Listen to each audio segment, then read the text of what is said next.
Will Josh Heupel take the next step with the Vols in year two? Welcome to the Voice of College Football. Please like the video, share the videos out on social media. Not everyone knows that we're here talking college football with you every day. And of course, subscribe right here at the Voice of College Football. Check out our other record predictions for 2022 on the various team channels, including behind me, Florida, Alabama coming as well. We've knocked out about 10 teams. Next up, Heupel and the Vols. Year one was a success.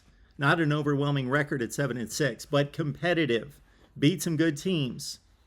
Probably won a bowl game. Maybe won a bowl game. Don't want to offend either side here. Basically, it was too close to call in regards to the play at the goal line. So toss up against Purdue in the Music City Bowl. Tennessee again, 7-5 regular season. Lost the bowl game officially to Purdue.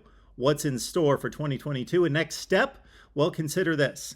To take a team from 3-7, Jeremy Pruitt's final season in Knoxville, to 7-5 the next season, well, that's a strong step in the right direction. And Josh Heupel's offense, not just throwing the football, Hendon Hooker, 31 touchdowns, 3 picks, also rushing the football is primary to this offense. The tempo, a lot of building blocks needed to be placed on defense. They're young players, and they need to recruit the next step. That's a difficult one to take because instead of starting to knock off the teams like Missouri and South Carolina, you got to start knocking off some better teams, some higher ranked, top 15 to 25 teams in the country to take that next step in the SEC toward, let's say, 9 wins or 10 wins. Let's check it out here in 22.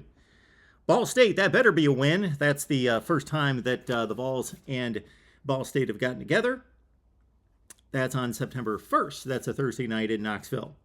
All right, then a key game for Tennessee in regards to showing what they're worth and how good they are this season. They go to Pitt, play at Heinz Field. Of course, we could call this the Johnny Majors game, a legend at both schools. Pitt came down to Knoxville last year, won a shootout 41-34 with Kenny Pickett.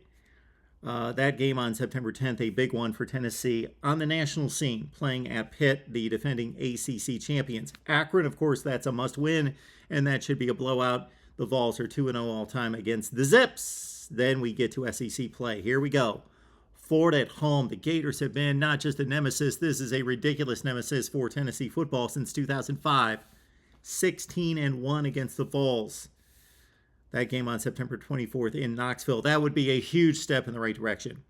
Then at LSU, we know that the Tigers are down. Probably not going to take a huge leap in Brian Kelly's first year. This is going to be a competitive game, and this is one of the many in the SEC with Georgia and Bama at the top, with Vandy clearly at the bottom, and then some indications that Texas A&M would be near the top, for example, or Mizzou near the bottom. But really, 3 through 13 is tough to distinguish. So these games are key. Tennessee at LSU. They last met in 2017. The Tigers won that game. Then, of course, Bama. 15 straight wins for the Tide. Generally blowouts, but there have been some close calls, and Tennessee gave them a good game into the fourth quarter last year. October 22nd, okay, UT Martin. That's the easiest game on the schedule, basically. That's got to be a win. Now let's head down the home stretch in the SEC Eastern Division. The final 5 games are division games. Kentucky, first up in Knoxville. Vols won that game in Lexington over a 10-3 Kentucky team last year. They own the all-time series, one of the more lopsided series in the history of the conference, 82-26. Then at Georgia, the Bulldogs have won 5 consecutive since Tennessee beat Kirby Smart in his initial effort there at Georgia in 2016. Then these are 3 very winnable games, should be wins down the stretch. I know South Carolina, especially on the road, is difficult. Tennessee won that game by 25 last year. Mizzou and Vandy have to be wins for Tennessee to reach its goals of taking, again, a next step. Who do they lose to? Well, again, let's gather the games together. You've got a bunch of games that are pretty much in the same ballpark. I'm going to go LSU. And then the rest of those teams that you see there from the SEC, Pitt included at number 4, a road game.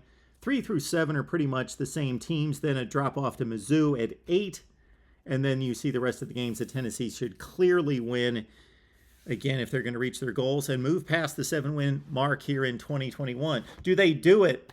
8-4, 4-4 in the SEC. That's my call for the Vols for this fall. Leave your record predictions down below. Would love to see them right here at the Voice of College Football. Let's get set for the season together. Stay tuned for our next record prediction and check out all the team channels with record predictions there here at the Voice of College Football.